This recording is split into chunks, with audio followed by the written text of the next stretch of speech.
Eeffatooteen oduuteen jalqabaanii dubbii himaan TPLF obbo Getaachoo Radaan waraan waggaa tokko caala lakkoofsiseen finciltoonni Tigraay haleellaa xiyyaaraa waraana Itoophiyaa fayyadameen dhibba jalseenuu him. Turtii BBC Focus on Africa waliin taasiseen Getaachoon humnoonni kanaan dura badinurraa raawwatan jedhanii himatan ammallee nuti qophaa'aa jira jedhu. Ji'a tokko dura gara magaalaa teessoo mootummaa Itoophiyaa Finfinneetti dhiyaachaa jiraachuu fi mariin waraana dhaabuuf fedhiin akka hin jirre ka ibsaa turan aangawootni TPLF dhukaasa dhaabuun mariin akka gaggeeffamu fedhaa fi qophaa'ina qabaachuu xalayaa dura taa'aa dhaabbata biyyoota gamtoomaniif erganiin beeksisaniiru. Dubbii himaan TPLF obbo Getaachoo Raddaa dhimma kanaan wal qabate sagantaa BBC Focus on Africa irratti gaaffiif deebii yoo taasisan lubbuu namoota nagaa fi loltoota waraana kana keessatti darbee kumoota hedduu lakkaa'amuuf gaabbiin akka itti dhaga'amu dubbatanii mariif kan haala danqe nu hin turre jedhan ammas dhaabni isaanii mariif qophaa'aa ta'uu dubbatan. Look, I would always regret the loss of lives. Laali yeroo hundumaa badii lubbuu qaqqabeef nan gaabba. Qaama kamiirraayyuu haa dhufanii badii lubbuu namoota nagaaf baduu lubbuu loltootaaf nan gaabba. Eegaan kana jedhe garuu daandii mariitti kan danqaa ta'e nu miti. Uummanni keenya haleellaa jala jira. Uummanni keenya tajaajiloota akka teleekoominikeeshinii fa'aa qofaarraatii miti kan adda cite. Deeggarsa namoomaa akka hin arganne taasifameera. Mala waraanaas ta'eera. Fedha keenyan turre waraanni humnoonni waliin wal dhaban waraanaan akka furru barbaadan hawaasni idil addunyaa akka boodatti deebinu gaafachaa turan xalayaan keenya har'aa ifa kan godhus eeyyani nuti nagaaf qophaa'uu keenyadha hanga humnoonni keenya Amaaraa fi Affaar qabachuun marii kanaaf danqaa ta'etti achi bahuu yaaluuf qophiidha. Humnoonni TPLF naannolee Amaaraa fi Affaar keessaa bahuun isaanii tooftaa waraanaaf ta'uu ka dubbachaa turan obbo Getaachoon amma mariif carraa kennuuf naannolee kana keessaa bahu dubbatan. Press Secretariin waajjira ministeera muummee Billanee Siyyum ibsaarra miidiyaaleef kenniteen waraana jabaa tibba kana gaggeeffamaa tureen humnoonni TPLF naannolee Amaaraa fi Affaar hedduu keessaa injifatamanii bahuu himaniiru. Qaamni fedhe yaada TPLF tooftaafan bahee jedhu amanuun mirga ta'us ragaa argachuuf miidiyaaleen garas akka imalanii gabaasan gochuu akka danda'anis himaniiru. Obbo Getaachoon gaaffiif deebii isaaniin ammaan tana haleellaan xiyyaaraa keessumaa ka diroonii naannoo Tigraay keessatti raawwatamuu itti fufuu isaatiin daangaa qilleensaa naannoo Tigraay balalii qilleensaa ala akka ta'u hawaasni idil addunyaa tarkaanfii akka fudhatu gaafataniiru. Air Force including drones are attacking. Humni qilleensaa diroonii dabalatee namoota nagaa irratti haleellaa raawwachuu itti fufeera. Waraanicha keessatti qaamolee dabalataa biroo hirmaachisuun kan naannoo fi idil addunyaa taasifamuu hubachaa turre. Kanaaf tarkaanfii barbaachisaa ta'e fudhachuun hojii hawaasa idil addunyaati. Qaamolee kanaaf ifatti kun gara gocha duguggaa sanyii marsaa biraatti kan geessu ta'uu himuu qabu. Tigraay ji'oota 13 duguggaa sanyiitu irratti raawwatamaa jira. Kanaaf hawaasni idil addunyaa daangaa qilleensaa keenya keessa balallii dhorkuu dabalatee tarkaanfii barbaachisu akka fudhatu waamicha goona. Including of course no fly zone in this region. Obbo Getaachoon biyyoota alaa Itoophiyaaf diroonii lola kana keessatti madaala waraanaa jijjiiraniiru jedhamee amanamu kennaniiru jedhanii amanan tarreessaniiru. We know for a fact the Emirates are part of this game. Emireetonni qaama kanaa ta'uu isaanii mirkanatti beekna. Ji'oota 13 dura duulli kun yeroo eegalu diroonii Emireetotaatu gara caalu qabeenyawwan waraanaa keenya xiyyeeffachuun yeroof madaala waraanaa gara raayyaa ittisaatti naannesse. Kanaan dabalataan inni Chaayinaas miisaayiloota gurguraa fi jiru yookaan ammoo diroonii kennaa fi jiru. Warri Iraanis kana keessatti hirmaachuu isaanii dhagahaa jirra.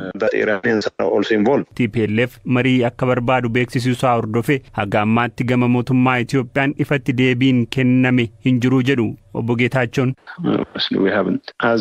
As I speak to you, drone attack is claiming. Hanga ammaatti humaa hin nageenye. Amma yeroon sitti dubbachaa jirutti haleellaan diroonii Maqalee qofatti osoo hin taane kibba Tigraayitti lubbuu namoota baay'ee galaafachaa jira. Kan xiyyeeffatame namoota nagaadha. Dhimma kana haalaan ilaaluun kan hawaasa idil addunyaati. Dubbii himaa waajjira laa US Ned Price TPLF naannoo Amaaraa fi Affaar gadhiisanii ba'uun gaaffii keenya yeroo dheeraa waan turee fi waan deeggarruu jedhe. Deetaa ministeera jalaa Itoophiyaa obbo Ridwaan Hussein mootummaan hidhatoo TPLF hordofee Tigraay keessatti duul haaraa banuuf yaadin qabu jedhe. Ta'ullee gareen kun humna deebi'ee ijaaramee haleella raawwachuu akka hin qabaanne mirkaneeffachuu feesisaa jechuun dippiloomaatoota biyya alaa Finfinnee jiran waliin yoo mari'atan dubbata. Torbeewwan muraasa as raayaan ittisa biyyaa naannolee Amaaraa fi Affaar waliin ta'uun injifannoo waraana bal'aa goonfachuu dubbi himtuun waajjira ministeera muummee Bileen Siyyuum ibsiti. Ibsi miidiyaaleef arlaateen dubbi himtuun tun rakkoo jirtuu karaa nagaan furuu fi mootummaan duraanuu fedhii qabaachuu himti. I have to reiterate again the position of the government which has been stated over the past year that ejjennoo mootummaan waggaa tokko dura fudhate irra deebi'uudhaan yoo ibsu rakkoon jiru karaa nagaan akka furamu mootummaan gaafachaa ture.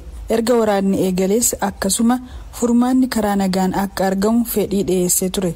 Garuu fudhachuu didaniiru. Kan xalayaa UN'if barreeffame immoo dhaabbanni seeraan ala ta'ee qaama UN'if barreessuu akka danda'u hin beeku.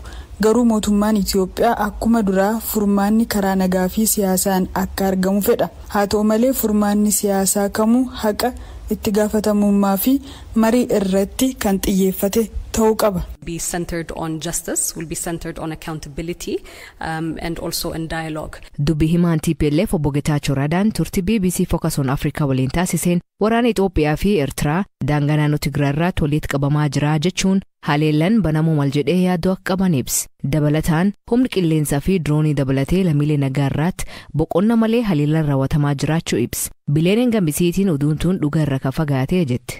I don't have any information of any advancements. Waraanni Itoophiyaa daangaa naannoo Tigraay irratti walitti qabamaa jiraachuu fi gara Tigraayitti qajeeluu odeeffannoo hin qabu. Garuu mootummaan yeroo haleellaa xiyyaaraa geessisu seelii fi dawoo shororkeessitootaa irratti akka xiyyeeffatu ifa godhaa ture. Kun seeraan raawwatama. Lammiilee nagaa irratti haleellaa raawwachuun karaa mootummaan itti fayyadamu miti. Garuu gama kaaniin dhaga'uu ni dandeessa.